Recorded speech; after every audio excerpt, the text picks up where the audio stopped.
Alright, so this is a suggestion via Discord. The name of the video is Hollywood just got owned by Sylvester Stallone. Alright. It's coming from the channel Woke Busters. Alright, check it out. Let's go and jump into this immediately. Sylvester Stallone has had enough of woke Hollywood and political correctness in the movie industry. Okay. The evidence shows that a lot of social justice warriors are evidently angry that Stallone is taking such a conservative stand, and efforts have been made to blacklist him. And with things getting heated, Stallone has this to say. After long, hard consideration, your mother and I have decided it's time to move on and leave the state of California permanently, and we're going to go to Florida. So we're going to be talking about just how... I mean, listen, I would highly suggest everyone to move from California. Well, I mean, not everyone, all right? But the overwhelming majority should probably get out of that place, all right? And that's just a reality. California is absolutely terrible.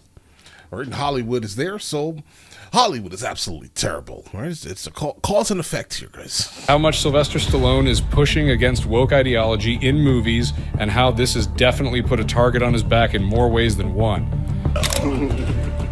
No pressure here, right? No. Everyone loves Stallone, from his famous movies like Rambo, Cliffhanger, and Rocky. Even when he plays a shark, he is amazing. The veteran actor has expressed his love for movies and the impact they've had on culture, not just in America, but all around the world. And Stallone is well aware that movies are no longer what they used to be. Not at all. The landscape has changed, and the individuals responsible for the production of movies and shows seem to be adopting ideologies that make absolutely no sense. Stallone doesn't like this at the very least. Some rumors even suggest that. Stallone says he doesn't want any woke stuff on his set, with some articles suggesting that Stallone's words were, "I won't have a bunch of granola moms and their soy boy husbands telling me what I can and can't do on my set with my crew. The wokeness can get lost. We don't need it." Bro, what's a granola mom? Never heard that before. While this hasn't been verified to be true, much of what we see in Stallone's recent projects echo the same sentiment. In the second episode of his hit series, Tulsa King, there's a particular scene that suggests Stallone's true feelings about all the wokeness happening in today's culture. And these pronouns. What the f is with the pronouns? He, she, him, they, the, boom. While he may have been playing a scene, the word on the grapevine is Stallone absolutely and 100% agrees with what was said in that scene and stands by it. It seems that due to Stallone's outright stance on having movies be movies and not some vehicle for pandering to some communities, certain individuals are unwilling to work with him. Right now, he is facing serious allegations for his alleged toxic behavior on the set of Tulsa King Season 2. News outlets reported that the casting agency Cottrett-Locke resigned from the set because Stallone and the director of an episode from the series had created a toxic environment for people to work in, and that he was being to the crew. Guys, here's the thing.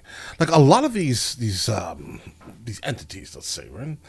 What they're doing is they're focusing on getting their DEI score, diversity, equity, and inclusion score up as high as humanly possible, exclusively for Gen Z, mainly. It's Gen Z.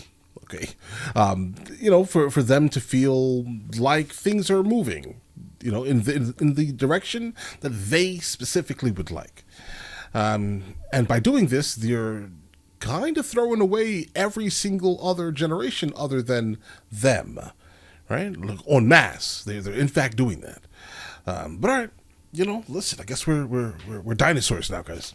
By referring to some of the actors playing background characters, many of which were on the heavy side of things, as ugly tub of lard and fat guy with a cane. Rose Locke, a member of the casting agency, said that she and her team will not be working with Stallone as he had no respect for other people working on set. There seems to be a lot of speculation that suggests that Stallone was being to people on the set of the Paramount series, with rumors going around that he asked the director to surround him with pretty girls. You have to admit, it seems pretty strange that someone like Stallone, who has please tell me you didn't say that in 2024, bro. Been in the industry for years, will suddenly start saying things like this, when most people who have worked with him have said nothing but positive things about him.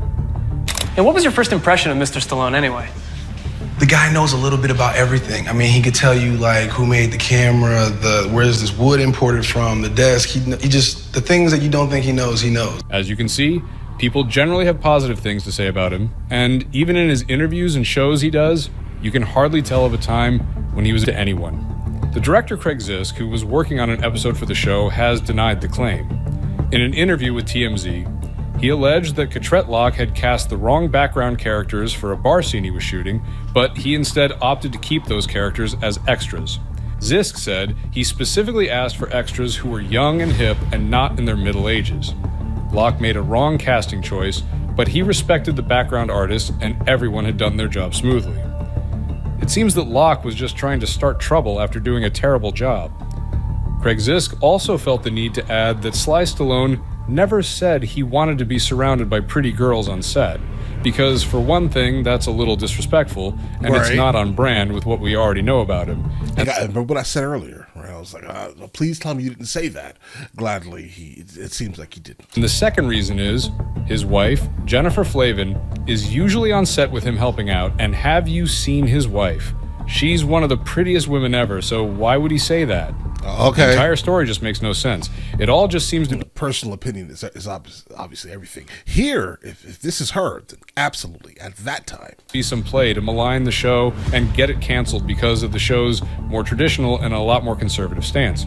It's probably why the 70s superstar has not officially addressed the issue on any of his social media platforms. Right. He's still focused on promoting the second season of his hit TV show.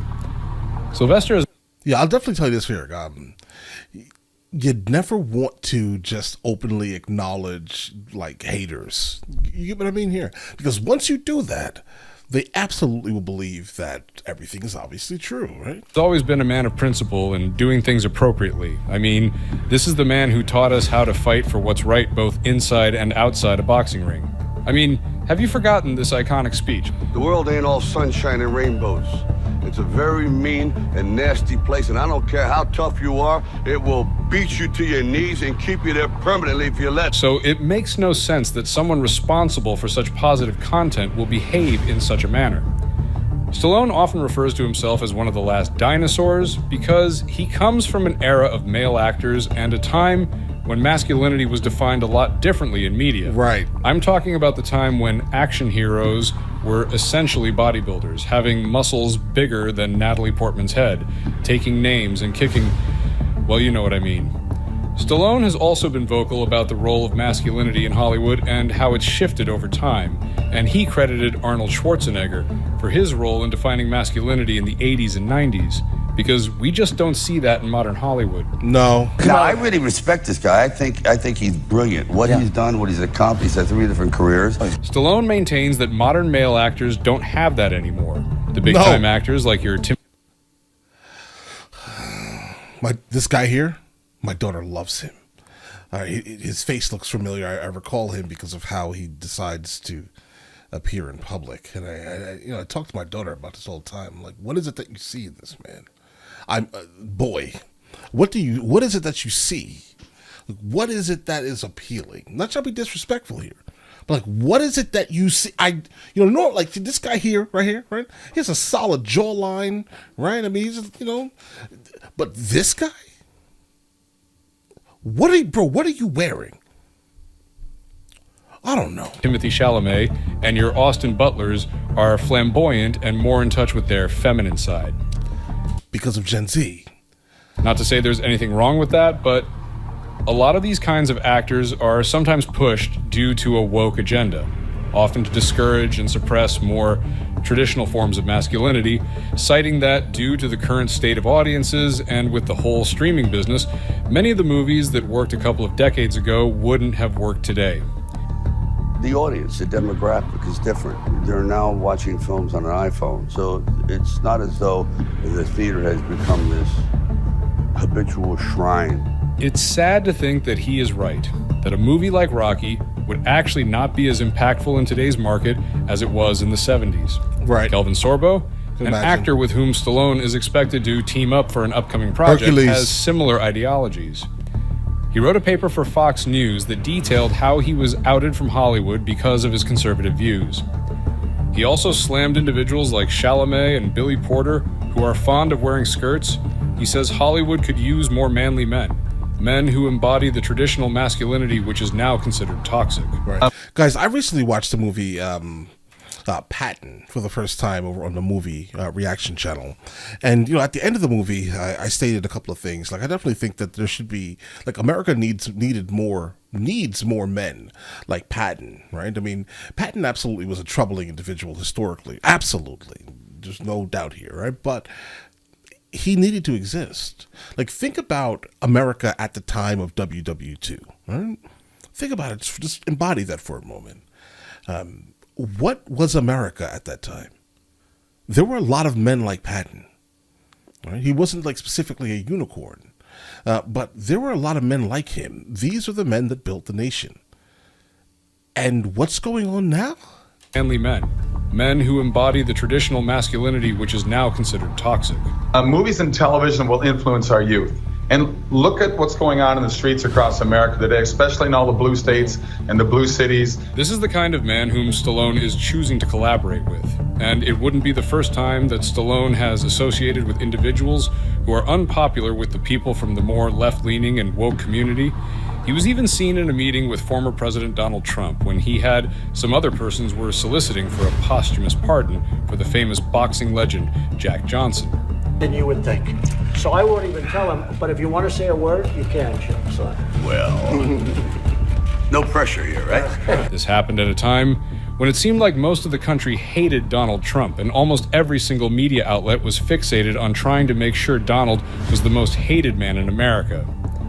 Yet Sylvester Stallone had no qualms about being next to Trump and going as far as thanking him.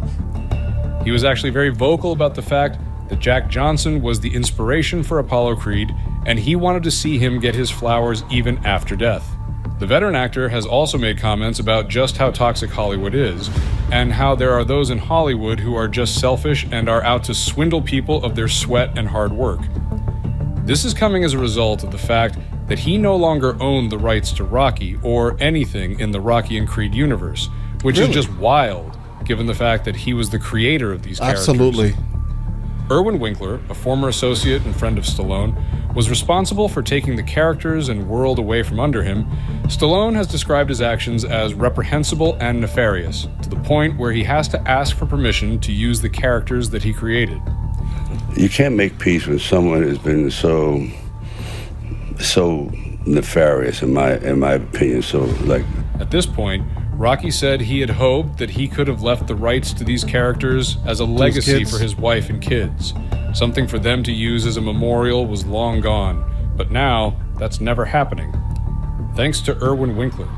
When I'm long gone, this is you. Right. This is what I made for you. This is part of my legacy. That's that all. I... Absolutely. That's never going to happen. This is one of the reasons why he wasn't in Creed 3. Yes, it made sense narratively that Adonis Creed steps out of Rocky's shadow, but Stallone had sort of gotten tired of having to jump 3 hoops and walk on eggshells to use something that should actually belong to him. I guess this is one of the reasons why Stallone is leaving California. According to the actor, he is just tired. Tired of all the craziness going on in the state, tired of Hollywood and their woke agenda, tired of the backstabbing and betrayals, the misinformation, and all the drama. It's honestly no longer worth it. After long, hard consideration, your mother and I have decided it's time to move on and leave the state of California permanently, and we're going to go to Florida. Despite what a lot of people think, Sly is actually not a Republican or far right-leaning individual. Neither is he a fan of the left and all their ideological bullcrap. He tries to stay away from politics because he is not exactly a fan of both sides, and he can see and understand that a lot's going on. So him and I are very similar to each other. I find that interesting. I mean, I've always liked this man. I think I should like him a little bit more now. Yeah, bro. I mean, listen, their troubles absolutely coming from both sides, bro. All right? No one is innocent here. That meets the eye, and he wants no part of it. What? Yep. Is this a joke? It's not a joke at all. Here, full time. No LA time. Full time. We already have the place. It's a done deal. He and his wife Jennifer have decided to move to Florida, a less volatile state that doesn't seem like it's trying to involve its denizens in some far-left agenda. They're expected to relocate to their home in Palm Beach, with the property estimated to be worth up to $35.38 million, which is a lot of money to spend on a house. This makes Stallone one of the many celebrities that has opted to leave Los Angeles due to its toxic environment. From the high amount of taxes placed on its citizens, high standard of living in terms of housing and even local commodities, its high crime rates and insecurity, it's just unfair to everyone living there. Yeah, the problem is that in terms of Florida, Florida is not a good place neither. If you want to talk about taxes in Florida, they're crazy, right? Criminality, crazy. There are a couple of pockets in Florida that are somewhat civilized, right? But not the overwhelming majority of Florida. You could have went anywhere else, but And that's why hundreds of thousands of people are leaving LA, and Sylvester Stallone is one of them. It is Sylvester Stallone. The great documentary about him on Netflix right now. Well, guess what? He's leaving Cali and he's moving to the Sunshine State. Even the First Lady of Florida, Casey DeSantis, was very glad to hear this and took to Twitter to welcome Stallone, saying, "Welcome to the free state of Florida." In addition to respecting and protecting your God-given constitutional right to be free, you can also buy toothpaste without having an armed guard in CVS unlock it for you. At the end, hey, that's valid. I will say, right? I mean, that is one thing. I never heard that before, but wait, it's almost over. Of it all, Stallone is one of the few persons in Hollywood who is done with the noise and the nonsense of wokeness and political correctness. The betrayals and disrespect that most studios have for filmmaking, all because they want to serve an agenda. All right, so, guys, there is one thing that I do absolutely miss when it comes to, like in the area where I live, I just started seeing, like, things being locked away, and I don't live around criminals, so I don't know exactly, not like that. I think I live in one of those safest areas in the South, actually, like specifically the town that I live in. But the thing about this is not the point here. I am absolutely not used to seeing things locked away. I want to go in, get what I want, and leave. The only time I even experience that is like when I go to like a city or like if I go to New York, it's the same kind of, it's like everything is locked away because people just take things and there's no kind of repercussions for their crimes, it seems like, right? I mean, how far can, what can you do to stop criminality if you're giving people $1 bonds, bro? You're fine with the crime then, yes? All right, well, move away from places like that. Okay, but all right, listen, you guys all have an absolutely amazing day. Enjoy your day thoroughly. Guys, before we go, are you guys subscribed to the other channels? Logical Movie Reviews with Mr. L. Boyd along with Mr. L. Boyd Music. Both are found in the description. Check it out.